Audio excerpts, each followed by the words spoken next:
Salam jumpa kembali dalam video pembelajaran. Salam sejahtera untuk kita semua.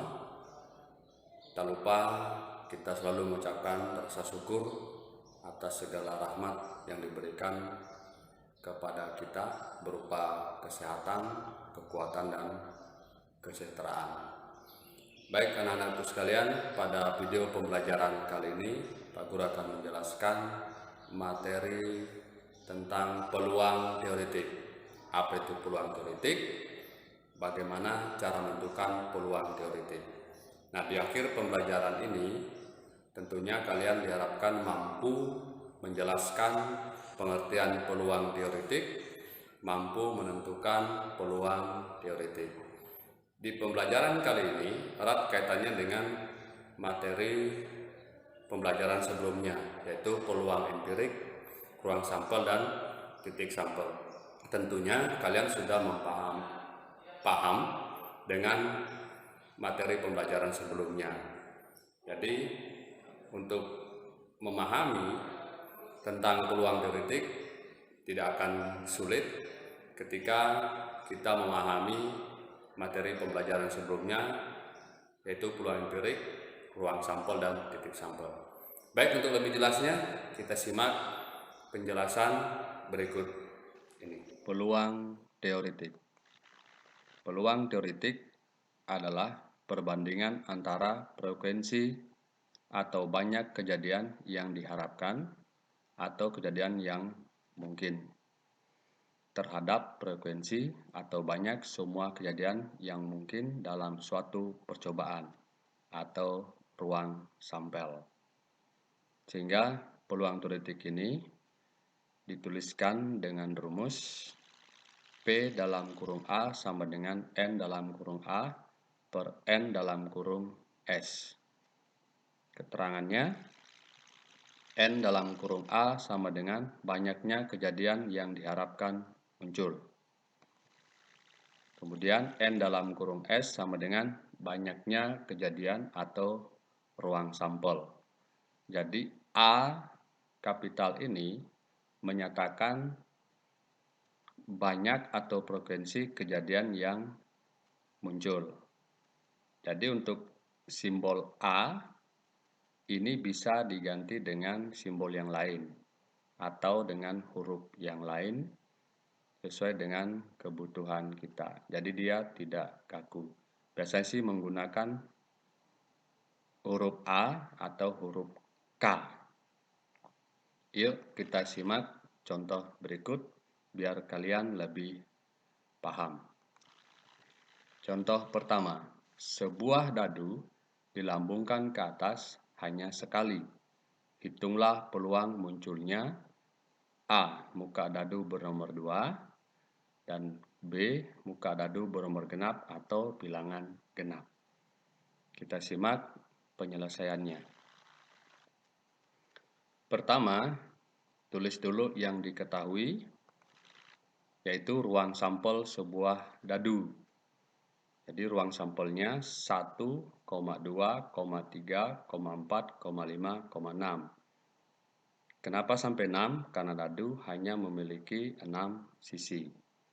Maka banyaknya ruang sampel ada 6.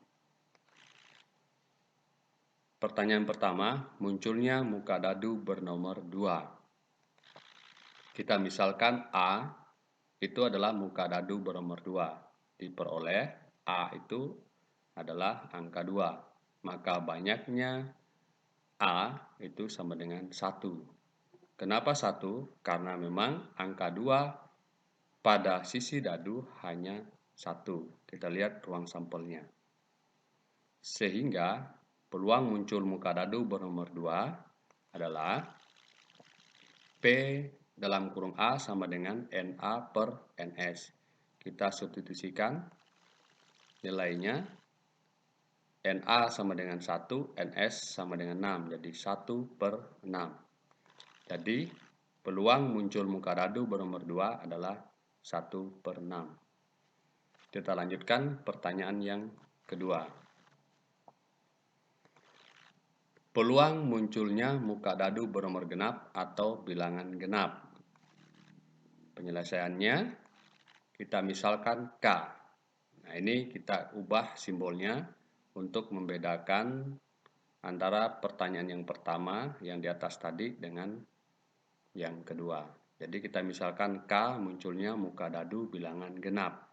Diperoleh nilai K adalah 2,4,6. Maka banyaknya K itu ada 3. Jadi perlu diperhatikan, di sini yang ditanyalah muka dadu bilangan genap. Jadi di ruang sampel dadu tadi, kita perhatikan bilangan mana saja yang merupakan bilangan genap.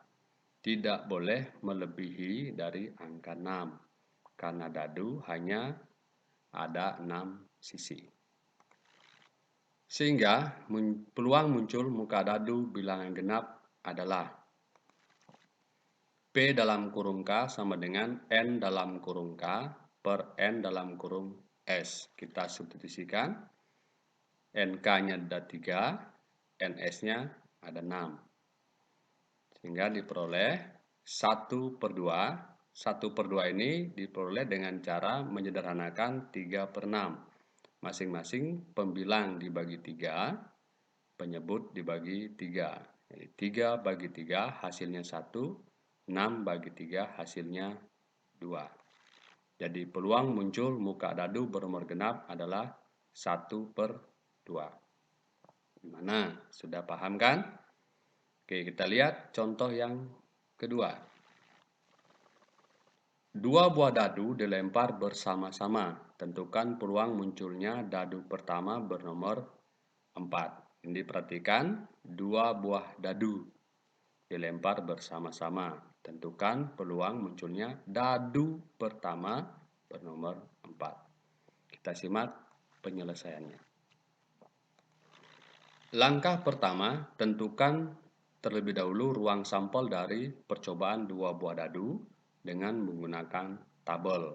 Jadi pada pembelajaran sebelumnya sudah dibahas cara menentukan ruang sampel dengan menggunakan tabel dan diagram pohon. Jadi untuk penyelesaian ini kita cukup menggunakan tabel. Perhatikan tabelnya. Kolom sebelah kiri itu adalah sisi dadu pertama. Yang di baris atas itulah sisi dadu kedua. Jadi sisi dadu pertama 1, 2, 3, 4, 5, 6. Begitu juga sisi dadu kedua 1, 2, 3, 4, 5, 6. Yang mana titik sampelnya yang ada di dalam menggunakan tanda kurung. Kita hubungkan sisi dadu pertama dengan sisi dadu kedua.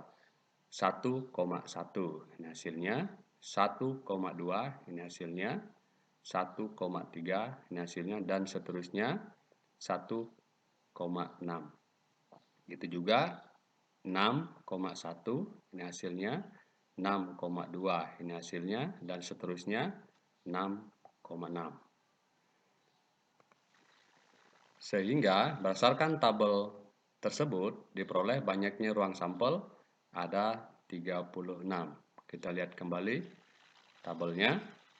Dari mana dapat 36? Ini. Yang di dalam menggunakan tanda kurung kita hitung semuanya. Cara mudahnya adalah menghitungnya, sisi dadu pertama ada 6, sisi dadu kedua ada 6. Jadi tinggal dikali. Jadi 6 kali 6 hasilnya 36. Atau bisa kalian hitung secara manual semua yang ada tanda kurung. Kita lanjutkan penyelesaiannya. Apa yang ditanyakan?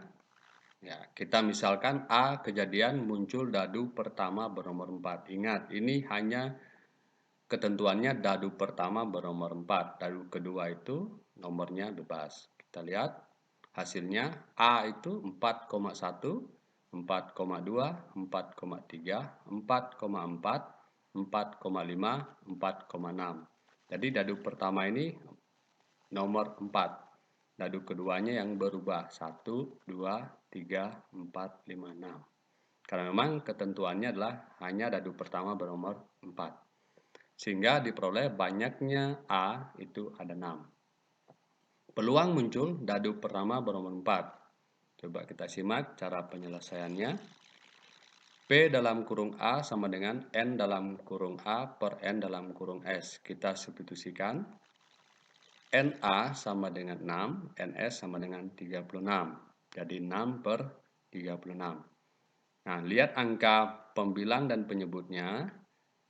Jika bisa disederhanakan, kita sederhanakan. Jika tidak bisa disederhanakan, tidak perlu disederhanakan. Maka hasilnya adalah 1 per 6. Diperoleh dari 6 bagi 6 untuk pembilangnya, kemudian penyebut juga dibagi 6, 36 bagi 6. 6 bagi 6 hasilnya 1, 36 bagi 6 hasilnya 6. Jadi peluang muncul muka dadu bernomor genap adalah 1 per 6. Gimana? Mudah bukan? Baik anak-anak sekalian, demikianlah penjelasan yang bisa Pak Guru sampaikan tentang peluang teoretik. Jadi kesimpulannya, peluang teoretik itu adalah rasio banyaknya kejadian yang muncul terhadap banyaknya ruang sampel. Di sini ruang sampelnya tergantung objek yang dibicarakan, entah dengan menggunakan koin, dadu, cuaca, kelulusan, ataupun jumlah penduduk. Jadi sekali lagi perlu sampaikan, peluang pembelajaran peluang atau materi peluang itu tidak hanya saja membahas tentang dua objek, koin dengan dadu, tapi cakupannya luas. Entah untuk mencari peluang cuaca, peluang kemenangan suatu pertandingan, peluang kelulusan, peluang di kelas, maupun dalam untuk menentukan jumlah penduduk, peluang yang sehat, peluang yang sakit, dan lain sebagainya. Akhir kata, Pak Guru ucapkan semangat terus belajarnya selama di rumah, jaga kesehatan, jaga kebersihan, atur pola makan, kemudian istirahat yang cukup, dan tentunya olahraga. Dan sebagai penutup, Pak Guru akhiri ucapan terima kasih dan salam sejahtera untuk kita semua.